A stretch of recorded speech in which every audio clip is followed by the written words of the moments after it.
L'horizon se dégage pour l'Aquarius. Le navire humanitaire a finalement été autorisé ce mardi à débarquer dans l'un des ports de Malte. Une décision prise par le Premier ministre maltais à la suite d'un accord avec 5 autres pays européens. La France, l'Allemagne, le Luxembourg, le Portugal et l'Espagne se sont engagés à se répartir les 141 migrants rescapés.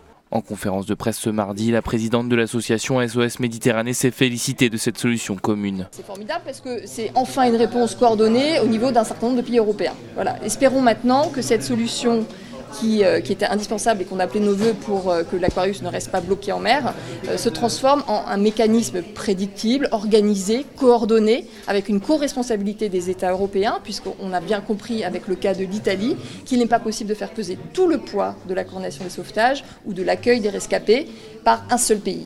À bord, les migrants dont la moitié sont des mineurs sont exténués et conservent des séquelles du dangereux périple qu'ils ont dû effectuer avant de rejoindre le navire. Si l'Aquarius ne se situait ce mardi qu'à 3 heures de navigation des côtes maltaises, l'opération de débarquement nécessite une préparation importante et pourrait prendre 24 heures.